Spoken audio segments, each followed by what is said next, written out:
Fala, turma, tudo certo? Professor Marlon aí trazendo para vocês mais um Vale Tudo. Dessa vez, GCM de Niterói, a prova tá batendo a porta. Eu falar a porta tá batendo a prova aí, não tem como, né? Não faz sentido, não existe isso. A prova aí tá batendo na porta, pessoal, e vocês precisam dessa revisão, né? Eu preciso tentar pelo menos salvar uma questão aqui para vocês, né? No dia da prova aí, se vier mais questões aí, salva, né? Que seja aí da vontade de Deus. Amém? Pessoal, vamos embora aí, né? O que a gente já começa no Vale Tudo, né? Pessoal, o que acontece? Todo o edital tá vindo agora e isso, né, por um lado, é uma coisa positiva, porque esse conteúdo, no geral, ele não é difícil. A maioria das coisas que cai aqui não é difícil, que é o que? Hardware e software. Hardware e software dá para resumir muito fácil aqui, porque, primeiro, o hardware você entende que é a parte o quê? Parte física da máquina, né? A parte física, tangível, que você pode tocar e tudo mais. Né? Você tem essa possibilidade de tocar, o teclado você toca, a tela você consegue tocar, beleza. Né? O negócio é que o software, que é a parte lógica, ele é intangível, né? Você não consegue tocar ele. Né? E ambos eles vão funcionar, né, complementarmente para existir a questão da computação, tá? Beleza? De hardware, galera, a gente tem uma porradaiada, né? Nós temos os processadores. Eu vou colocar no singular processador, porque o computador só tem um processador, que é a CPU, tá? No caso, CPU é Central Processing Unit, que nada mais é, nada mais menos que eu falando processador, né? Duas vezes, né? Só que na realidade eu estou chamando de unidade central de processamento, também é outro nome aí para o processador, tá bom? Nós temos também, pessoal, além do processador, nós temos que o computador ele vai ser composto das memórias. E nesse aqui eu vou colocar plural, porque não é só uma memória, é mais de uma memória, tá? Nós temos também, além das memórias, os periféricos. E aí os periféricos aí, tranquilo, é mamel de entender, tá? O que é um periférico de computador. E aí, além dos periféricos, nós temos os barramentos, tá? Os barramentos aí, a gente tem como aquilo que vai ligar o computador. Não ligar no sentido de apertar a tomada e funcionar. Não, em teoria aí o que vai dar essa energia aí para o computador, né? Vai ser através da fonte, né? A fonte que vai meio que alimentar o computador, passa a carga. A gente está falando aqui da questão do barramento no sentido de que ele vai fazer o que, professor Barra? No sentido de que ele é como se fosse, pessoal, uma larga rodovia, né, com várias estradas, né, interconectando tudo, assim por dizer. Né? Não necessariamente, esse da rodovia, na realidade, é melhor para exemplificar a placa-mãe. Estou viajando aqui. O barramento, pessoal, é como se fosse cada estrada dessa rodovia. A professor Marla, a placa-mãe aí, ela é um barramento? Não necessariamente. Ela é um conjunto de barramentos de forma mais precisa de descrever o que ela é, tá, pessoal? Beleza? Além disso, pessoal, já falamos essa parte aqui, né? E do software, tá? O que a gente tem de exemplo de software? Nós temos o base, ou básico. Esse software base, ou básico, ele na realidade é o software, pessoal, que vai fazer o computador funcionar, assim por dizer, que é o sistema operacional. O computador ele não existe aí sem um sistema operacional, ele precisa de um sistema operacional para gerenciar o hardware e também os próprios softwares. Pois é, o sistema operacional ele faz isso aí, ele gerencia o hardware e o software, tá? Tudo isso através aí, né, pessoal, do kernel, que o kernel fica intermediário aí.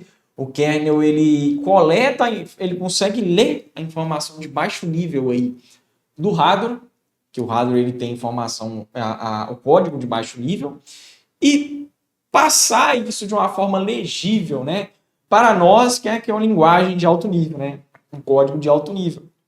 Tudo isso aí através do gerenciamento de software e, por fim, a gente tem uma interface para interagir com o computador.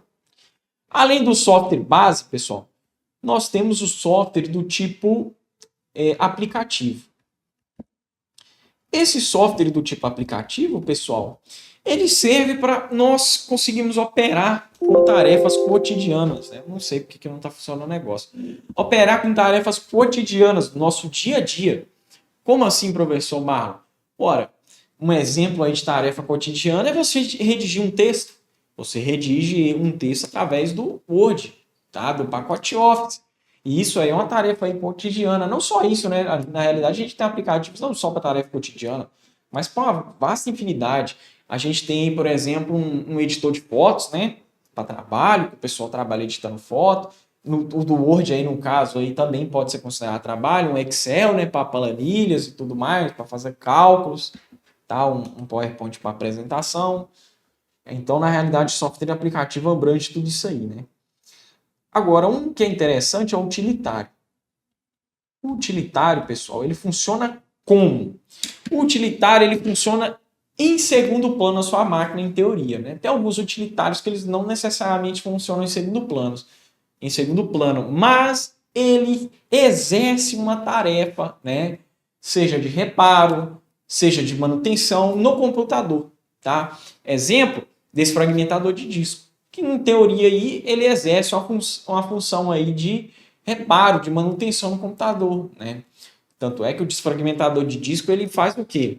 Ele pega, né, a memória de HD, né, no caso, o disco magnético, ele grava em forma de serpentina, pessoal. Ele vai gravando dessa forma assim. Só que aí, às vezes, a informação é desorganizada. E aqui tem uma informação, aqui tem outra, aqui tem outra. E tudo isso é lido através de uma agulha, né? Ele movimenta essa agulha aqui ao longo do disco, né? Por isso que chama HD, né? Que HD vem de hard disk, que é um disco rígido. Esse disco aí, ele é um disco, né?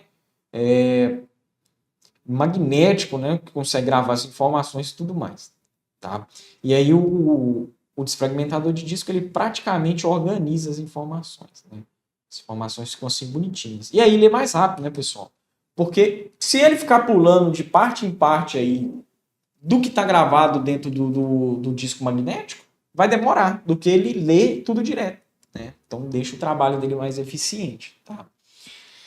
Outro tipo de software utilitário que define a primeira descrição que eu falei, que funciona de forma secundária, é o antivírus.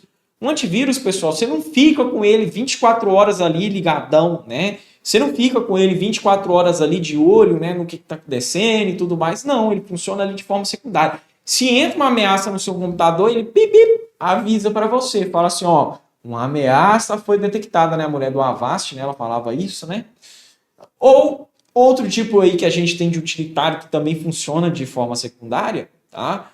A gente tem aí o firewall, tá? Que o firewall, daqui mais à frente eu vou explicar com detalhes para vocês, tá? Quando eu chegar na parte de segurança, ele praticamente controla a entrada e a saída de dados na rede, no computador. Então, se tem algo que não é autorizado, né?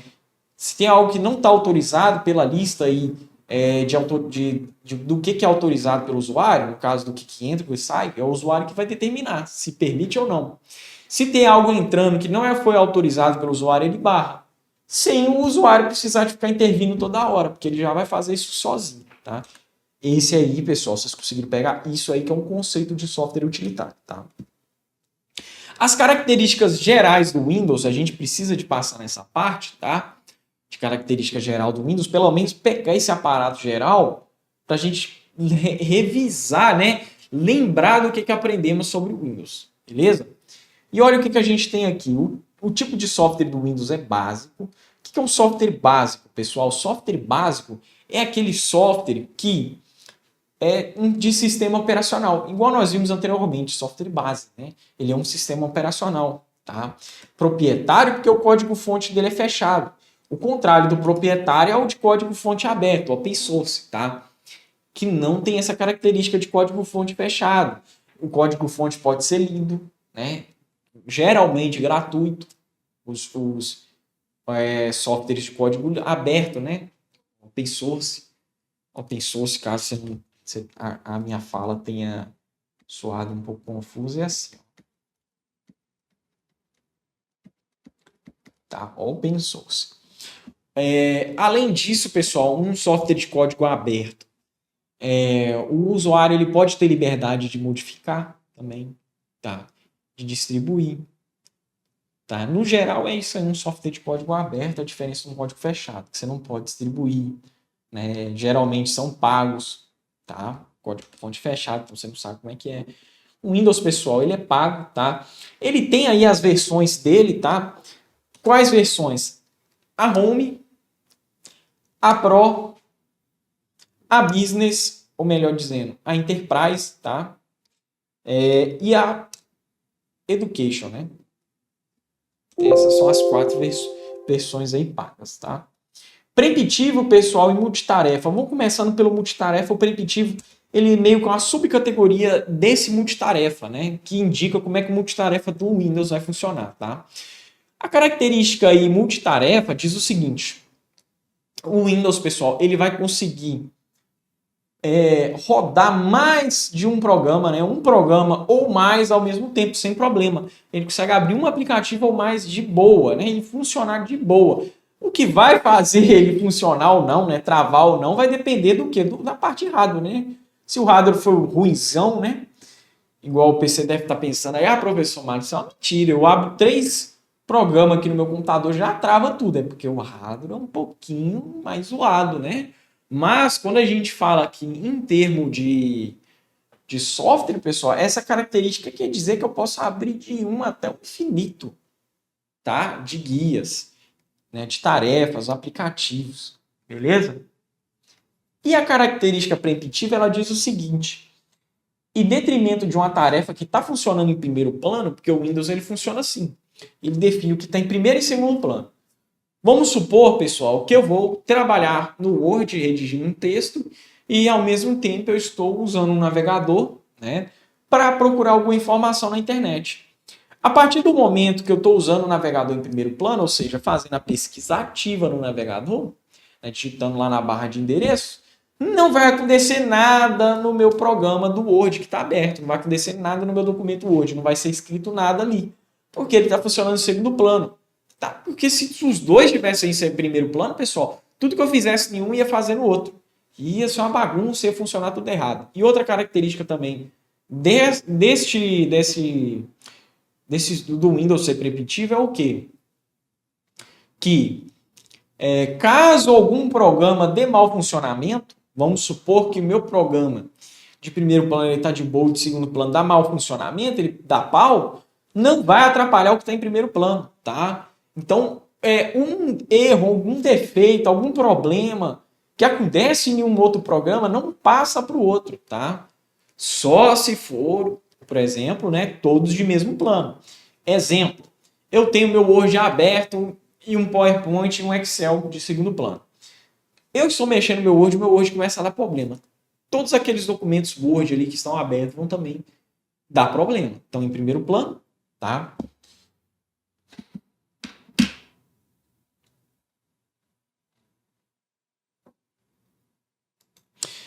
Perdão, pessoal. Todos aqueles.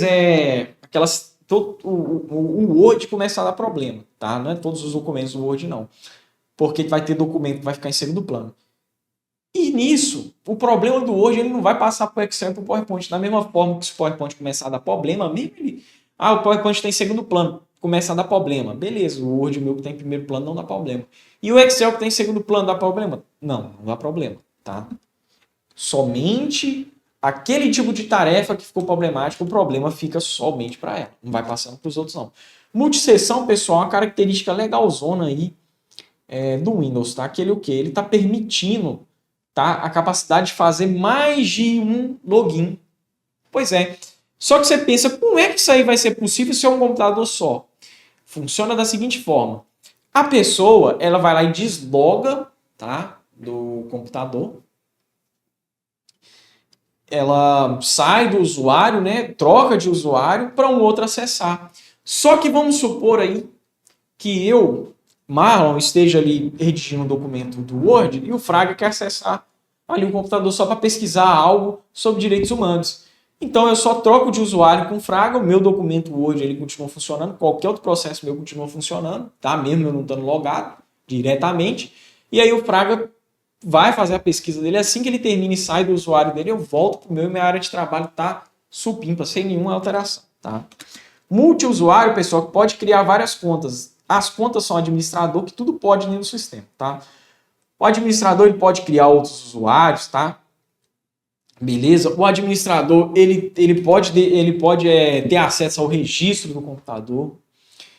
Ele pode executar os arquivos como administrador, né, e os programas como administrador.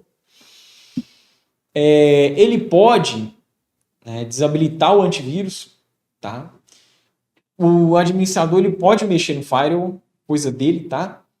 O que mais o administrador pode fazer? Deixa eu ver. Mexer no firewall. Ele pode também, pessoal, além de tudo isso que eu falei para vocês, né, de mexer no registro, definir regras e tudo mais, instalar e desinstalar programas, tá? Isso aí é competência do administrador. O padrão, pessoal, é o usuário de dia a dia, né? Não que o administrador não seja, tá? Porque a maioria dos computadores aí, a pessoa que usa no computador nem sabe, mas a conta dele ali é administrador, tá?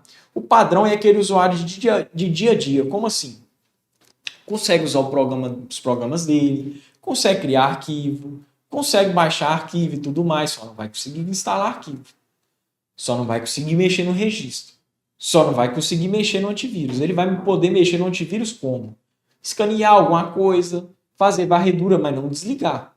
Né? Mexer nas coisas de segurança. Não vai conseguir, por exemplo, desligar um firewall. Nem mexer em regra de firewall. Tá? E o convidado, pessoal, é um usuário bem pontual, tá? Só serve, de repente, para um acesso ali, por exemplo, procurar algo no navegador, né? Rapidinho ali, tchau, tá? Coisa bem rápida. Multiprocessamento é uma característica, pessoal, que diz o seguinte: o Windows ele tem a capacidade, tá, de suportar processadores de um ou mais núcleos de processamento, tá? Beleza? Um ou mais núcleos, ou seja, tem 5 núcleos, tranquilo, tá? Ele consegue gerenciar 2 sistemas operacionais, tá? Na mesma máquina, isso é o Dual Boot. Sistema de arquivo baseado em NTFS. A gente tem outros sistemas de arquivos, tá, pessoal? Porque eu vou só revisar aqui com vocês, que não tem a ver com Windows, tá? O sistema de arquivos do Windows é NTFS, tá? Mas a gente tem o FAT32. Então, esse FAT32 e esse FAT, esse aí é o que eu andei vendo cair no concurso, tá? A gente tem é isso mesmo. O sistema pode ser tanto em 32 bits como em 64 bits. Isso aqui quer dizer de arquitetura do processador, tá? Um processador em um sistema em 64 bits, pessoal, lógico, é muito superior, tá? Você saiba disso, tá? Que os 64 bits ele vai ser superior ao de 32 bits. Na hora da prova, isso aqui vai te ajudar mais. Tá? Cuidado quando a banca dizer que o Windows é apenas para computador pessoal, para notebook, que na realidade a gente tem o Windows para tablet, a gente tem o Windows para telefone, tá? Também para videogame. O Xbox, inclusive, aí, ele usa dos sistemas aí operacionais Windows, tá? Beleza? Tem versões disponíveis também para rodar, já falei. Aqui os atalhos mais cobrados, tá, de Windows. E aí, aquele momento você tirar um print dessa tela, por quê? Porque eu não vou ter muito tempo para passar aqui, tá, pessoal? A aula é bem vasta aí, tá? Outros atalhos mais cobrados. Arquivos e extensões, tá, pessoal? Vamos passar na parte de arquivos e extensões. Antes de mais nada, já quero marcar essas carinhas aqui, tá? Já eu explico sobre cada uma delas, tá? Beleza, todos marcados. Isso aqui, pessoal, do pacote Office, tá? Todos esses aí que são marcados é do pacote Office. Mas por que você marcou cada uma delas? Agora que vem o real motivo que vai dar um tchan no seu cérebro. Pessoal, esse formato aqui, ó, DocX, que tem X, esse formato PPTX, esse PPSX, esse XLSX, eles vieram tudo depois de 2007. Após 2007, o pacote Office ele deu aquela atualizada. Ele trocou o sistema de arquivos dele anterior, que era baseado em binário, né? E passou a ser baseado em quê? Em XML, tá? Em OpenXML, tá? E isso segue até os dias de hoje, tá? Com o Office 365. Beleza? Então saiba disso aí. E os que não tem X, pessoal? É antes de 2007. E se houver divergência na banca? A banca dizer, por exemplo, o DOC aí tem a questão de que o DOC e o DOCX, qual que é o mais recente? Ou melhor dizendo, o Joãozinho ele salvou um arquivo de Word na versão mais recente, em qual formato que eu salvo? Aí tem lá DOC, DOCX e tudo mais. Pessoal, como você vai proceder com isso? Deixa eu só arrumar aqui um pouquinho. Deve ter ido lá no ouvido.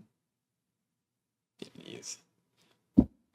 Acho que tá ok. Não vai atrapalhar o som. Pessoal, um toque é uma porcaria.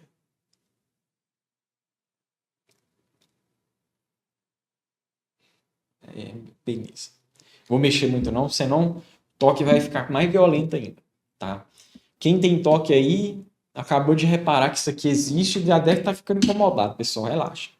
Eu também tô. O que acontece aqui? Após 2007, se ele falar que é a versão mais recente, você tem que marcar DocX, PPSX, PPTX, XLSX. Nesse caso aí, como ele falou que é o de texto, DocX. Se ele te colocar na berlinda e não tiver o X, se tiver, por exemplo, PPT, PPTX, PPS, doc, e ele falou que é de texto, beleza, marca doc, tá? Agora nós vamos entender um pouco sobre o de texto aqui, o de apresentação de slide. Só primeiramente,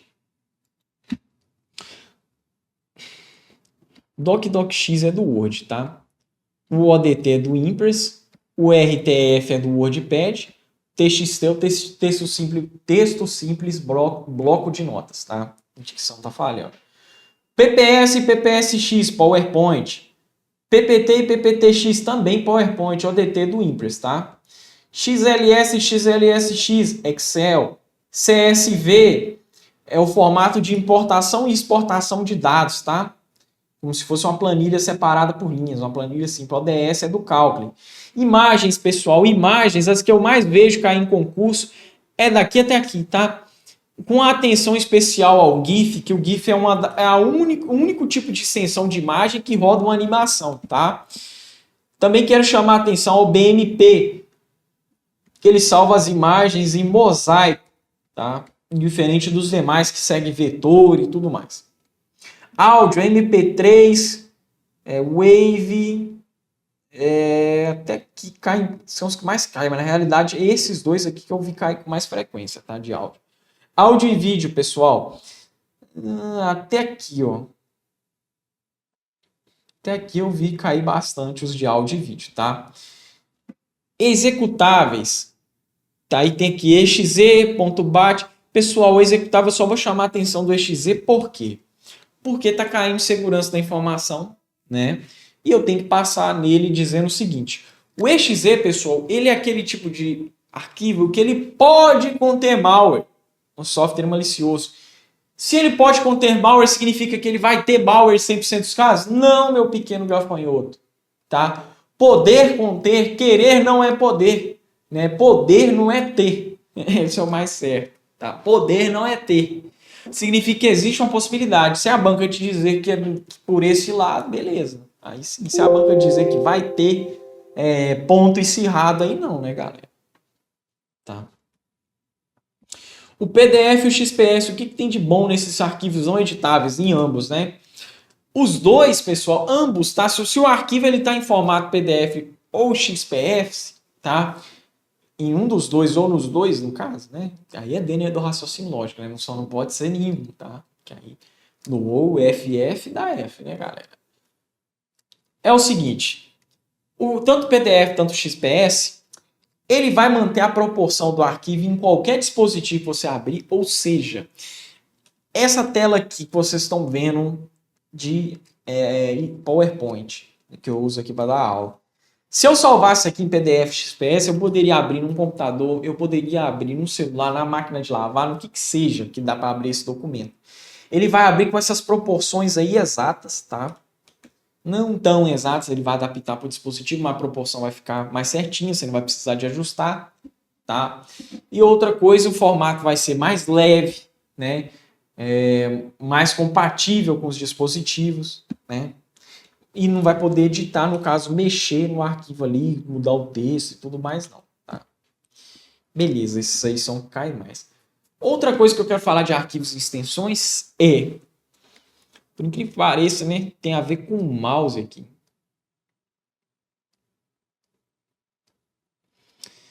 Beleza. É o seguinte, pessoal, tudo que for ligado ao botão direito, tá? Vai abrir menus. Vai abrir um menu, uma barra de propriedade. Na realidade é um menu mesmo, isso aqui, ó. O que é abrir isso aqui? Porque deu o botão direito, galera. E tudo que for relacionado ao botão esquerdo, Joãozinho mexeu no computador e deu um botão esquerdo. Pessoal, isso aqui salva demais, tá? Você evita estudar cada coisa que é pesada, entendeu? E fica simples. Joãozinho foi lá e deu um botão esquerdo. O botão esquerdo, dependendo do contexto, ele pode selecionar. Que no caso ele der um clique. Um clique geralmente é para selecionar ou desfazer seleção, tá?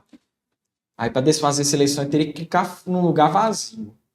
Ou ele pode não só selecionar, como também executar. Aí o executar, ele vai dar 2 cliques. Show?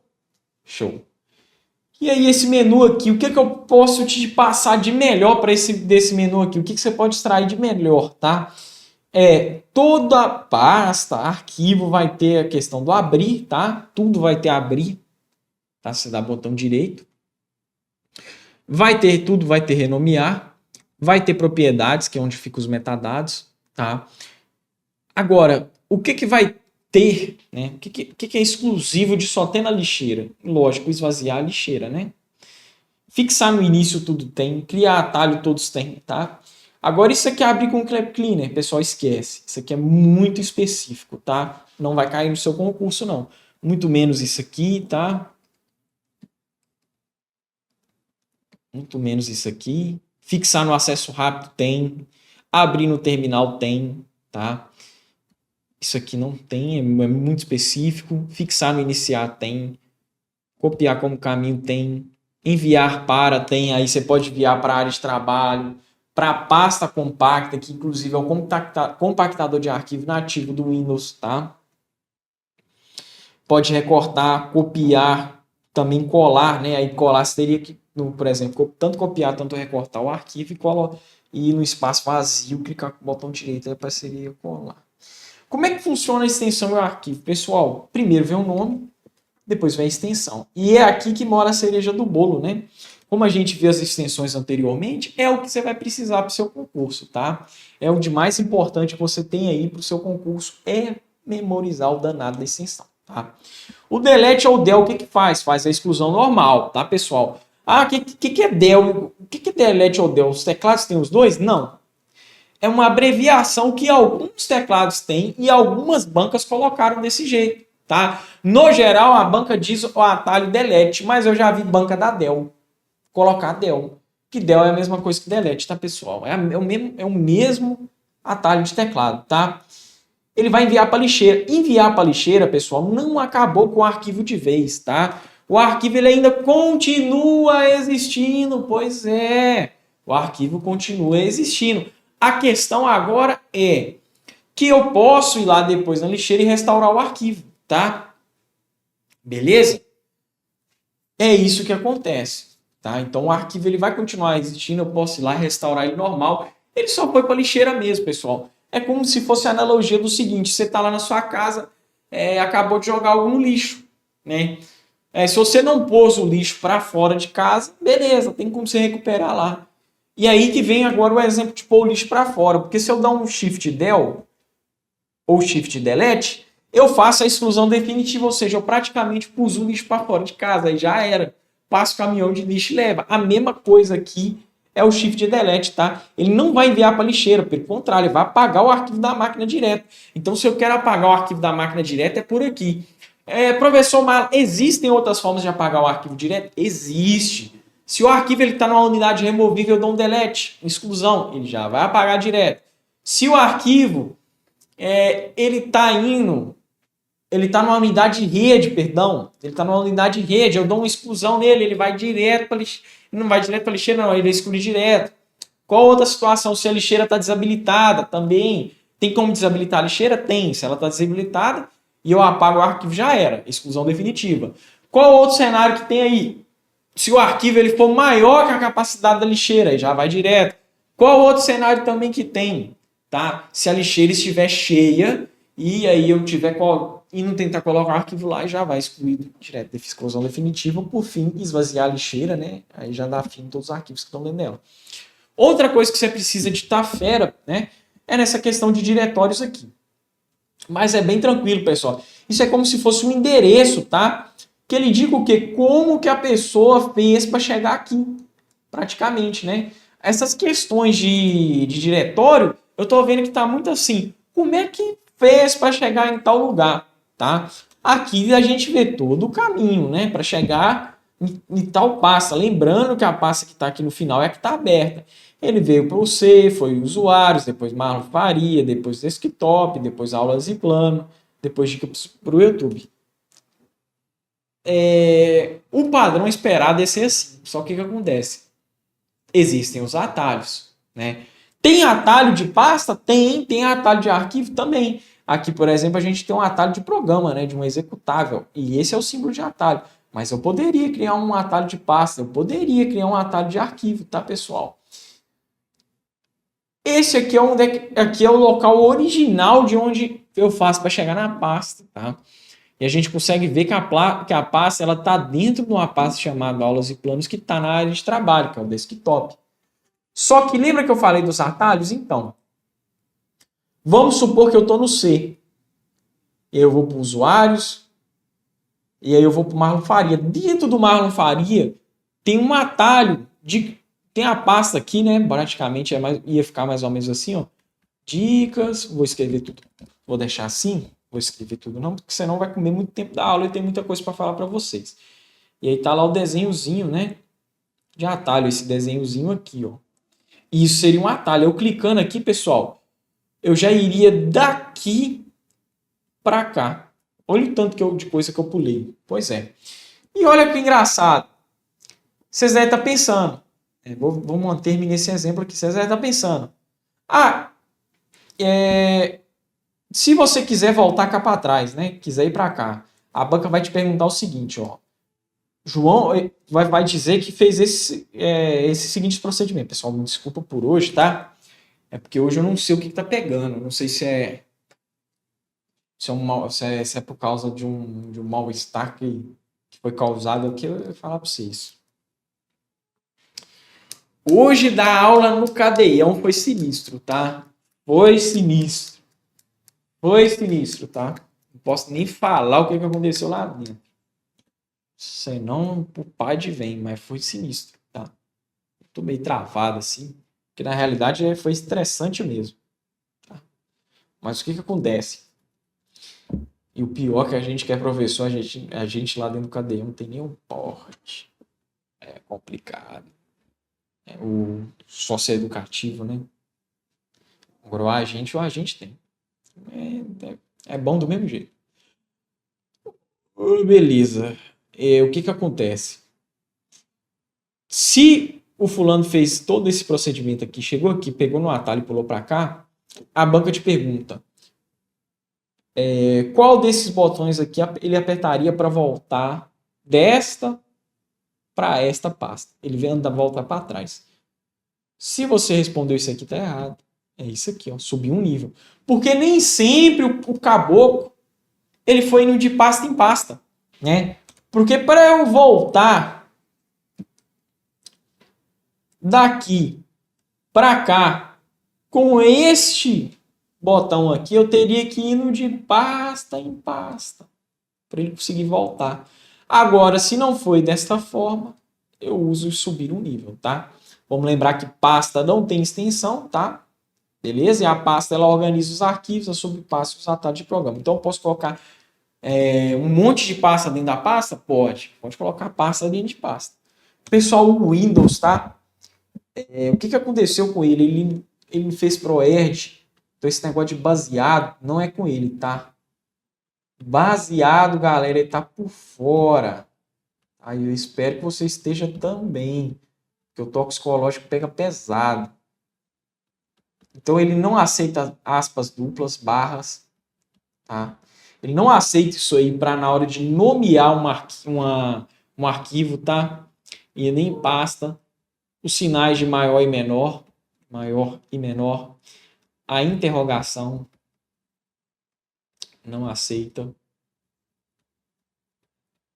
tá? Asterisco também não aceita. E 2 pontos também não aceita. Tudo isso aqui. Tá? Nossa, eu fiz feio demais. Tá. Se ele não aceita tudo isso aqui, então vamos pegar, por exemplo, uma aspas simples, ele aceita? Aceita. Uma exclamação, ele aceita? Aceita.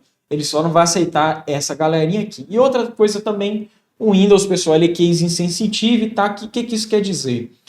Que vale, tudo para ele é a mesma coisa. Porque ele não consegue distinguir qual a diferença de um para o outro. Portanto, se eu coloco esses mesmos documentos, tá? Na mesma pasta, esses mesmos arquivos numa mesma pasta, não vai ter como. Ele vai pedir para renomear. Ou para você não substituir. Não consegue existir na mesma pasta. Consegue existir em outra pasta? Consegue. Eu posso ter meu computador entupido de arquivo vale.pdf, desde que exista em outras pastas, tá? Não dá mesmo. E outra coisa também, o Windows ele só pega, pessoal, quando é nome e extensão igual. Se eu tenho nome e extensão diferente, dá de boa. Pode existir um vale.doc tranquilo na mesma pasta. E se eu tenho um nome diferente, nossa, colocando errado, né?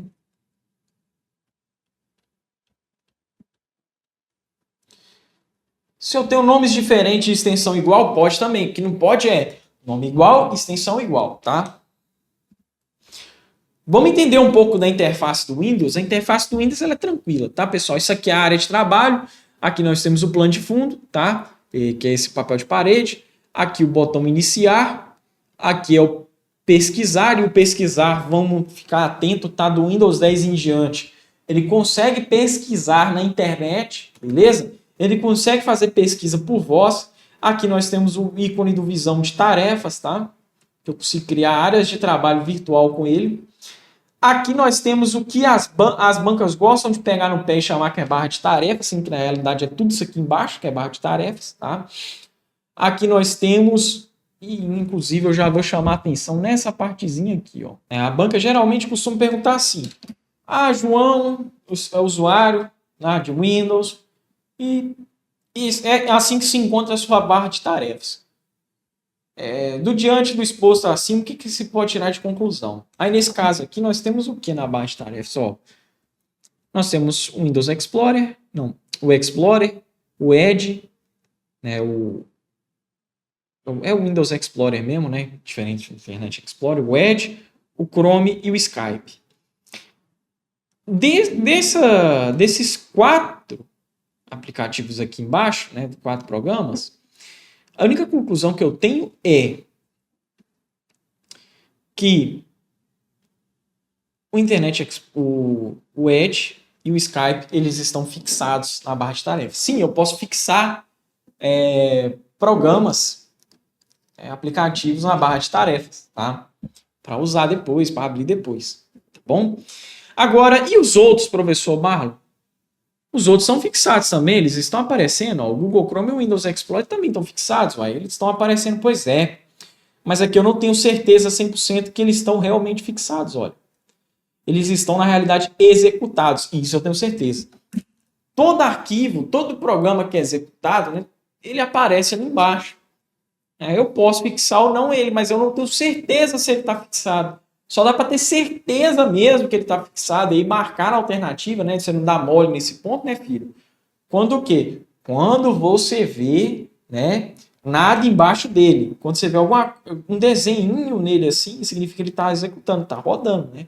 Em segundo plano aí no caso, tá? Vamos falar de redes aqui, pessoal. Redes, tá? Nós temos aqui as que importa quanto a extensão geográfica, tá? Aqui no caso a geografia é mais importante do que o conceito em si, pois é. A PAN, a primeira aí que a gente tem, tá, pessoal? Que PAN quer dizer Personal Area Network, que é uma rede de área pessoal, tá? E como é que a PAN funciona? Funciona da seguinte forma. Você tem ela aí, bem limitada, no máximo do tamanho de um quarto, tá? Ela não consegue ser do tamanho de uma casa, do tamanho de uma casa aí, no caso, seria uma LAN, tamanho de um quarto aí, tá? Bem pequena mesmo, é para coisas bem corriqueiras do usuário. Exemplo, eu ter meu fone de ouvido Bluetooth ligado ao meu celular e meu celular interligado ao computador que está interligado. Beleza. Eu ia falar que está interligado à internet, mas aí não. A internet é outro que a gente vai ver mais na frente. Tá? A internet seria do tipo WAN, aí não. Então, você conseguiu entender? Bem limitado, pessoal. Eu tenho um fone de ouvido ali que está ligado no meu celular, que meu celular eu estou ligado com um USB pelo computador e é isso aí. Bem pequeno mesmo, tá? A LAN, pessoal, ela é Local Area Network. Tá?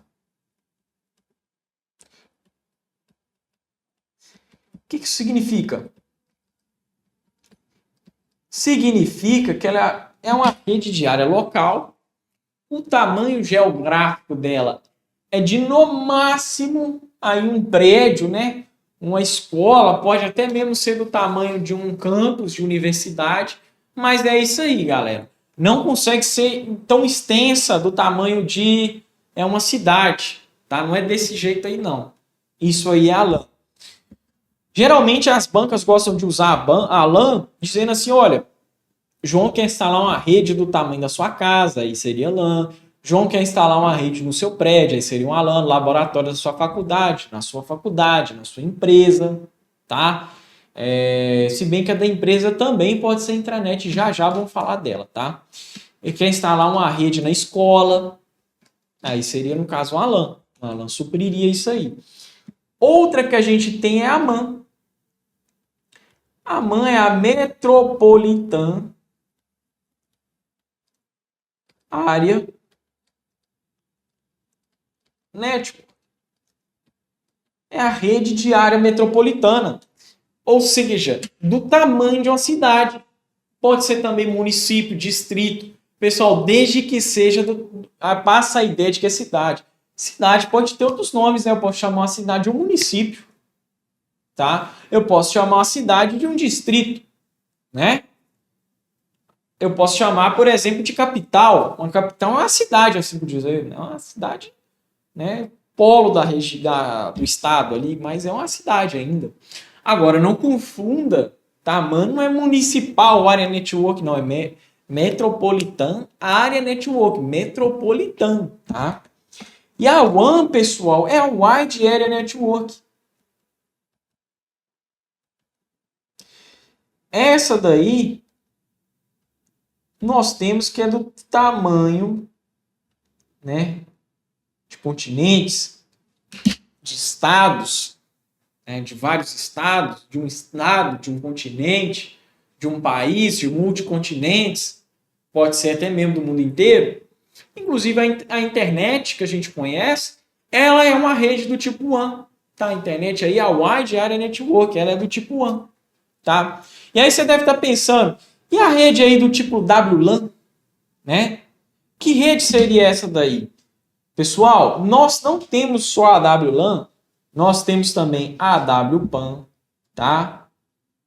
nós temos a WMAN, nós só não temos a WW, a W1, tá? Perdão. Nós temos aqui a WPAN, a WMAN, a WLAN nós já temos aqui, nós só não temos a W1, tá? O que esse W quer dizer? Esse W, pessoal, ele do inglês, ele é wireless, tá? Que significa sem fio, beleza? Ou seja, é uma PAN sem fio? É. Nesse caso, a WPAN seria uma PAN sem fio. A WLAN seria uma LAN sem fio. A WMAN seria uma MAN sem fio. Ou seja, é uma rede que vale dos conceitos aqui da mesma ideia, tá? Vamos pegar a LAN aí, por exemplo. Vale da ideia de ser uma rede do tamanho da escola, só que agora tudo sem fio. É, isso mesmo. Que exemplo aí o examinador poderia colocar numa questão de prova? Ele dizer o seguinte, olha, Joãozinho, ele quer instalar uma rede no laboratório da sua faculdade, né? Só que ele não quer usar fios, ele quer a rede sem fio. Que tipo de rede seria essa? Seria uma WLAN.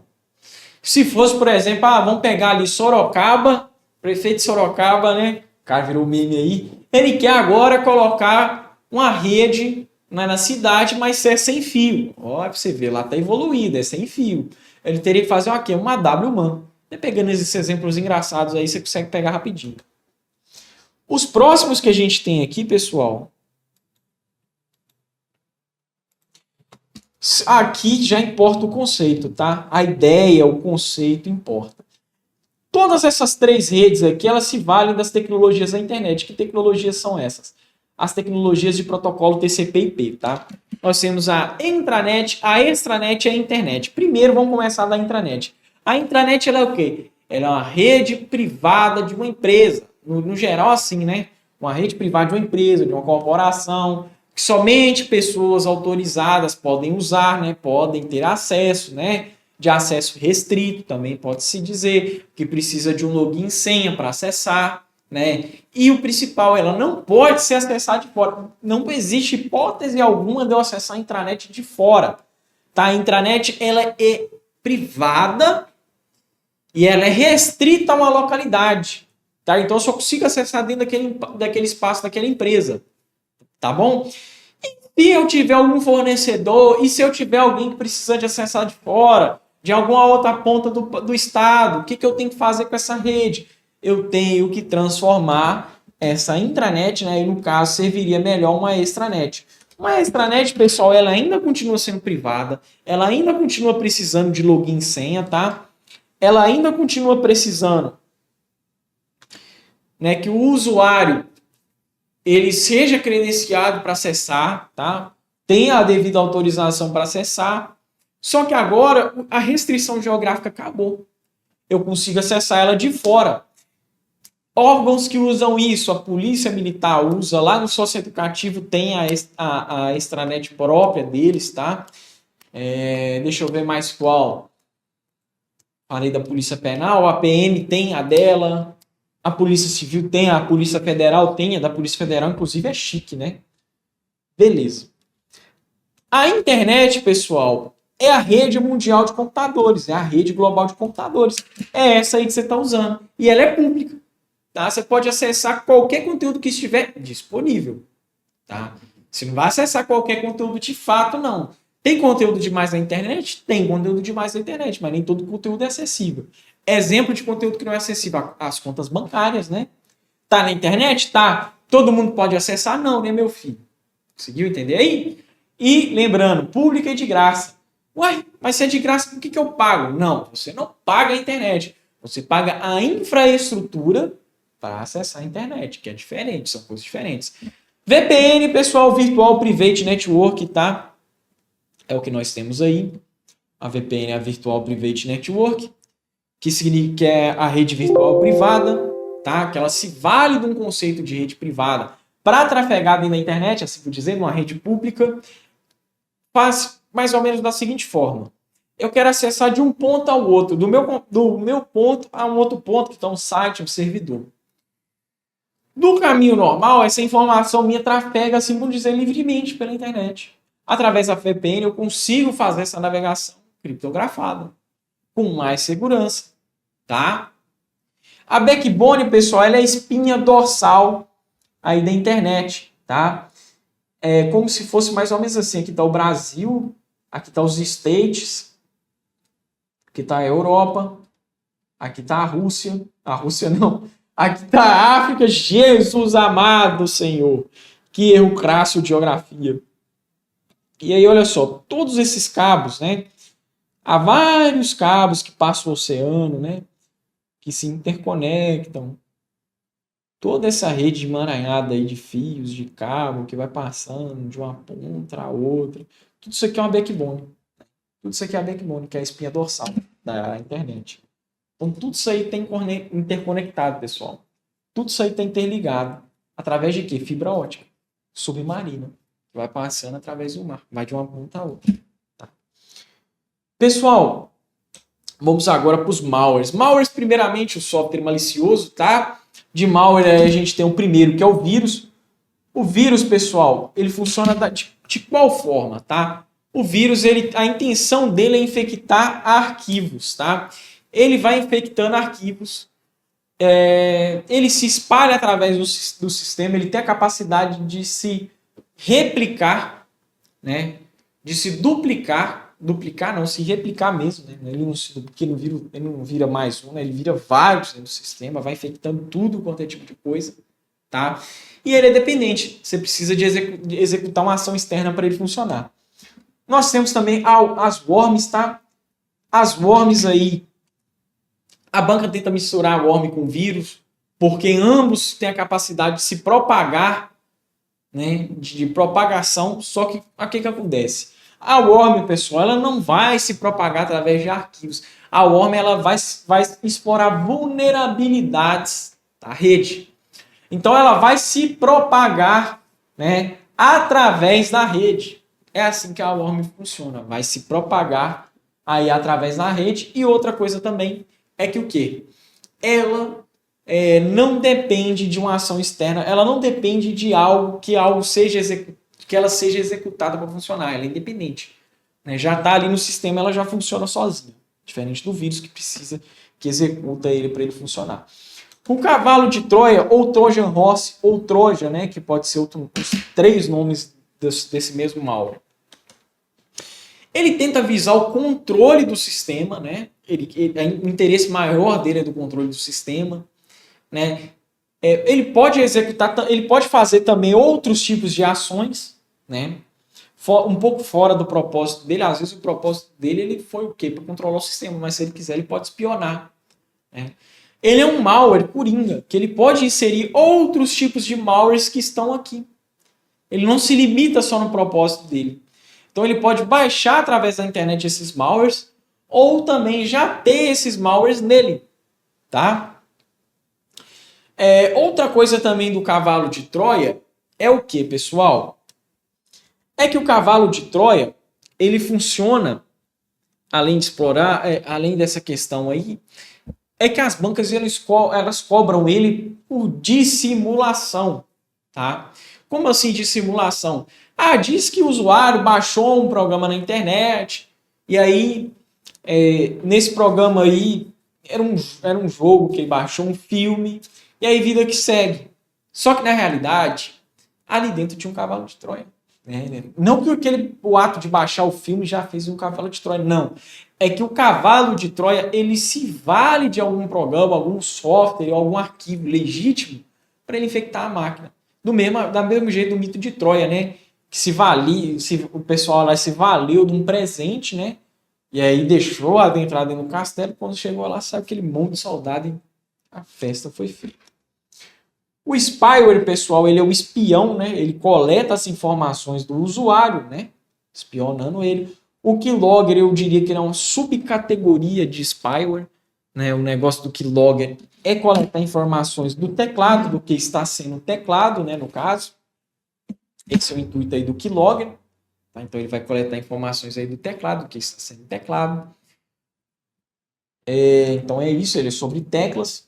O screenlogger é sobre o que está acontecendo ali na tela, só que ele não vai gravar a tela, ele vai vai fazer capturas e coletar informação de onde está o cursor aí da tela, tá? No caso, o cursor é a setinha.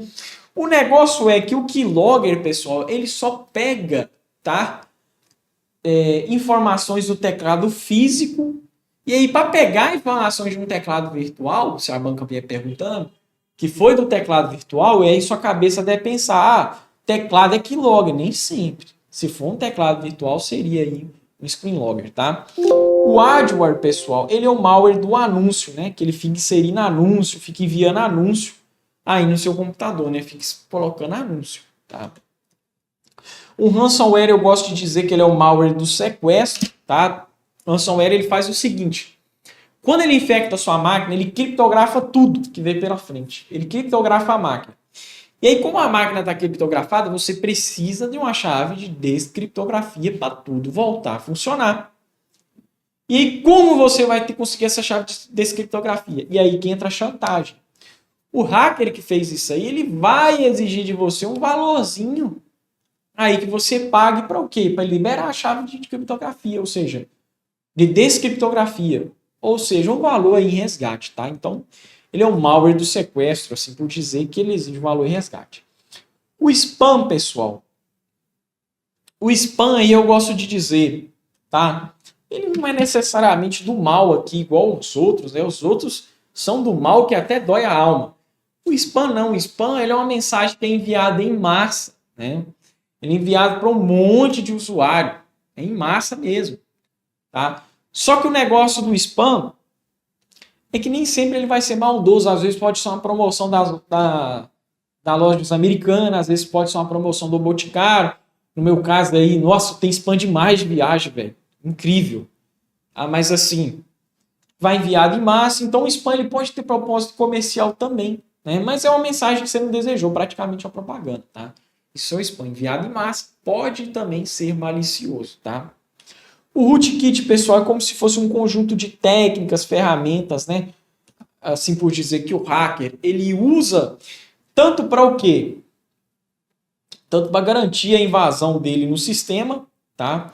Não só garantir a invasão, beleza. Não só garantir a invasão dele no sistema, como também garantir a persistência dele no sistema, ocultar suas atividades também, né? E também o próprio rootkit ele é difícil, tá, de ser removido do sistema, tá?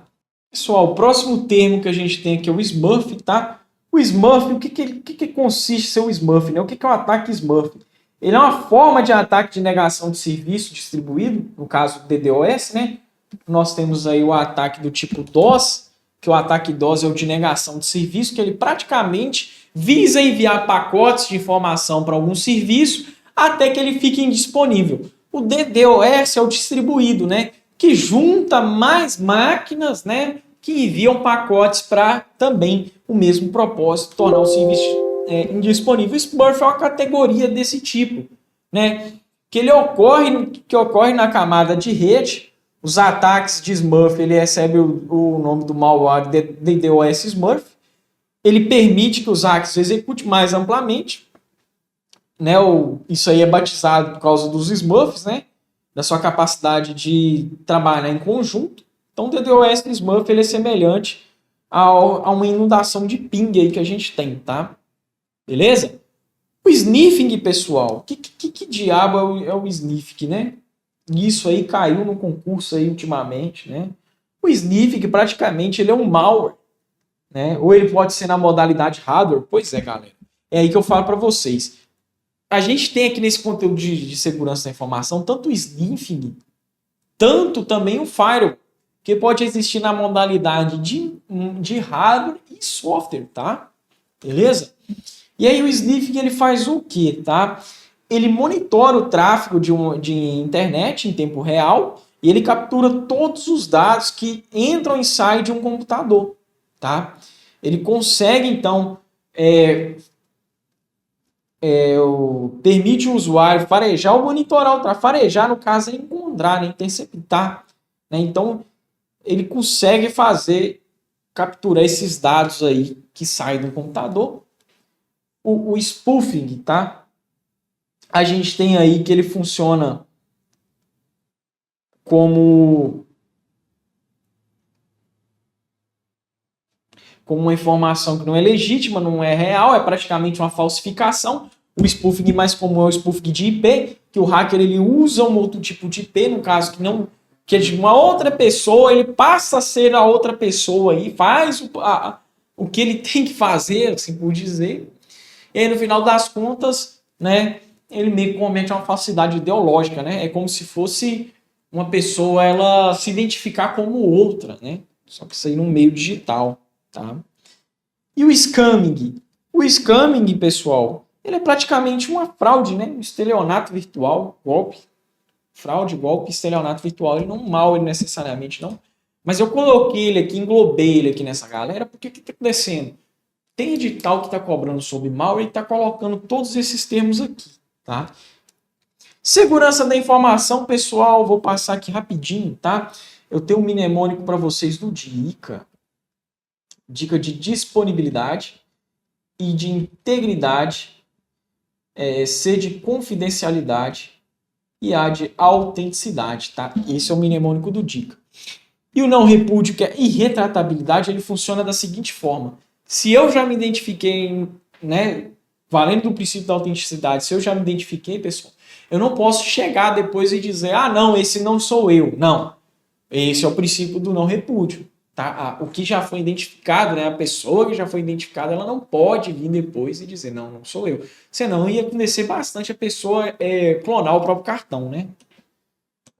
A conformidade, que é a legalidade, está de acordo com os tratados internacionais e nacionais, as leis vigentes daquela nação que a empresa e a companhia digital se encontra e as leis vigentes internacionais, tá, pessoal? Praticamente isso, está de acordo com as leis. Tá? Proteção. O que eu falo de proteção para vocês? O antivírus, ele não é sobre vírus, tá? Ele é sobre os malwares no geral. Então, qualquer tipo de malware, o antivírus já vai dar porrada nele, tá? Beleza? O anti-spyware, ele é próprio para o spyware. O anti-spam, ele geralmente costuma ser um filtro aí de e-mail para spam. O Windows Update, pessoal, vale daquele conceito que o quê? Né? E, inclusive, o Windows Update é para Windows, né? Ele vale daquele conceito de o quê? Se seu sistema está atualizado, ele tende a ser mais seguro. Por quê? Porque o hacker ele trabalha aonde também? Ele trabalha encontrando falhas no código. E essas falhas no código podem ser encontradas pela desenvolvedora e depois, posteriormente, ser corrigida. O Windows Defender, pessoal, é um antivírus nativo, né, do Windows, tá? É um antivírus que vem de fábrica do Windows, então o Windows tem um antivírus que já vem nele, né? E, inclusive, de nome aí, Microsoft Windows Defender, tá? A gente tem ele aí, Microsoft Windows Defender, é o nome dele mais extenso, tá? Então ele não só tem o nome de Windows Defender, também Microsoft Windows Defender. Pessoal, criptografia, nós temos as duas criptografias aí que podem cair no seu concurso, tá? Só vamos relembrar quais são: a simétrica e a assimétrica, tá? Sendo assimétrica, usa uma chave só e a assimétrica usa duas. Essa uma chave da assimétrica, perdão, ela pode servir tanto, tá, para criptografar e como para descriptografar os dados da assimétrica. Da assimétrica, pessoal, ele tem duas chaves, tá? Uma pública e uma privada. A pública para criptografar a informação e a privada para descriptografar a informação, tá? O firewall, pessoal, ele atua aí como... Agora eu vou explicar o conceito dele de vez para vocês, tá? Ele atua aí como se fosse um porteiro aí da rede, tá? Então, praticamente, ele filtra, que é o murinho que ele tá? Esse aqui é o senhor firewall. Ele filtra o que entra e o que sai da rede. Só que tudo isso aí é através de uma lista, tá? Uma lista de permissões que você passa para ele, do que pode entrar e sair.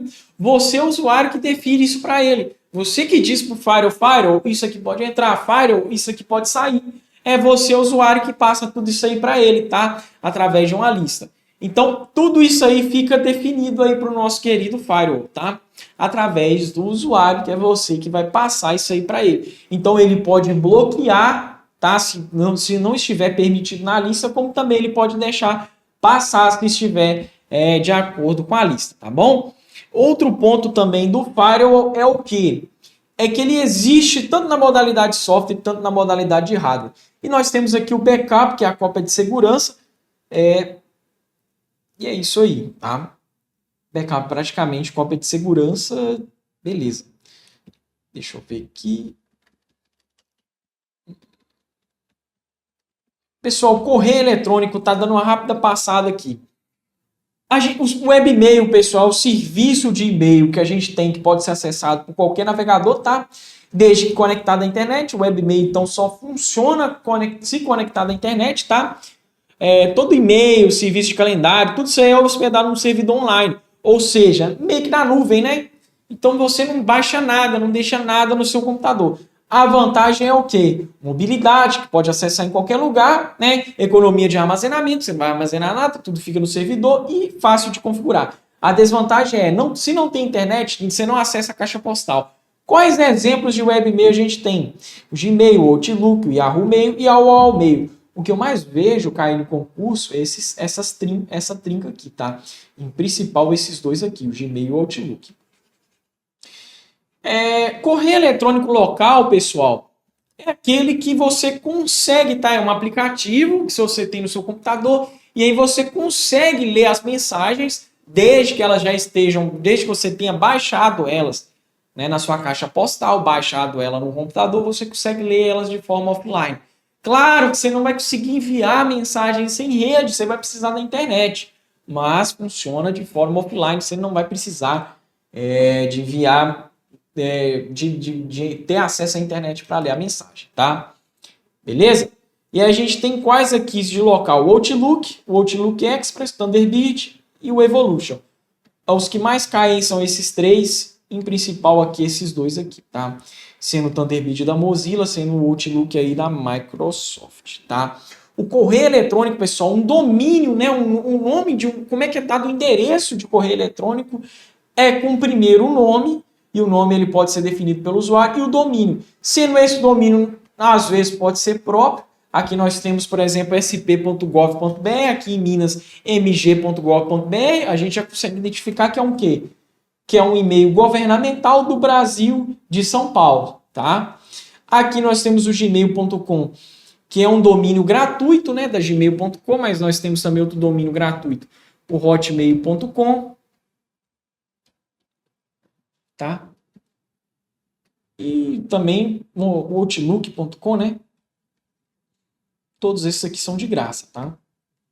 Do arroba em diante aí, né, que a gente tem aí o domínio, tá? O arroba praticamente é como se fosse o divisor aí que separa, né?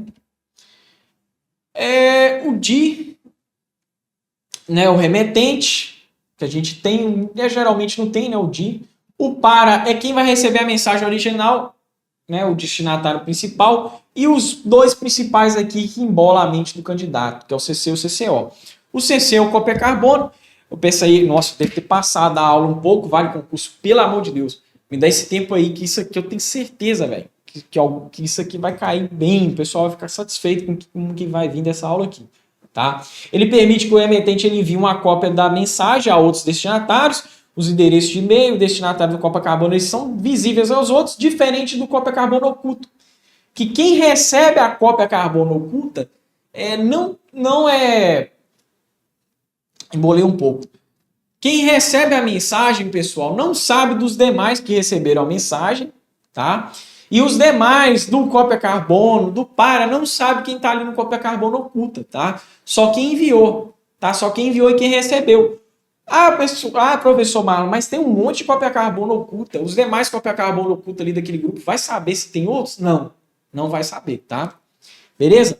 O assunto, pessoal, não é um campo obrigatório. A gente tem um corpo da mensagem. No corpo da mensagem eu posso colocar imagem, posso colocar vídeo, tá? Beleza? Hoje em dia pode ir, se o anexo eu posso mandar um arquivo, tá? Os browsers, que são os navegadores, tá? Os principais aqui, o Google Chrome, o Mozilla Firefox, Safari, o Edge, que é um navegador nativo do Windows, o Chromium, que é um navegador de código-fonte aberto aí do projeto do Google Chrome, que originou o Google Chrome e também originou o Edge, também o Mozilla de código-fonte aberto e o Opera. Nós temos aqui também o Brave e o Vandex, tá? Os atalhos aqui de navegadores, muito importante, tá, pessoal? Pode printar isso aqui. Motor de busca, tá tranquilo aqui a leitura, tá, pessoal? Vou deixar aqui mais a critério de leitura, porque eu já estourei bastante o tempo aqui, tá? Beleza? E, pessoal, boa prova, tá? Segue na sua caminhada aí, o momento agora é seu, fica de boa. Vai lá e faz sua prova. Ah, professor Marlon, não consegui passar, e agora? Vou desistir do mundo dos concursos. Não é bem assim não, filho. Tá? Se for o sonho seu, corre atrás. Assim como eu também fiz. Meu amigo, eu tomei pancada também. Eu tomei pancada, tá? Antes de conseguir meu cargo público, eu tomei muita pancada, velho. Entendeu? Tomei tanto concurso que eu já reprovei, né? Eu não passei no meu primeiro. O pessoal pensa, né? Pensa assim, pô, o cara que dá aula na Vale passou no concurso de primeira, que o cara... Não. Foi uma longa construção, tá, pessoal? Se você passar de primeira, amém, velho. Aí sim, não, aí é fera. Eu fico até feliz, velho. Entendeu? Mas assim, galera, a expectativa minha é essa, tá? Que você vá lá e passe de primeira mesmo, tá? Beleza?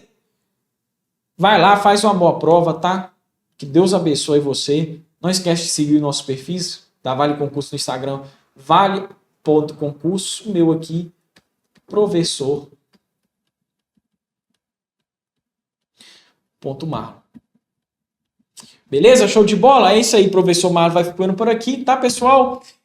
Continue conosco aqui no canal do Vale Concurso e vão com Deus.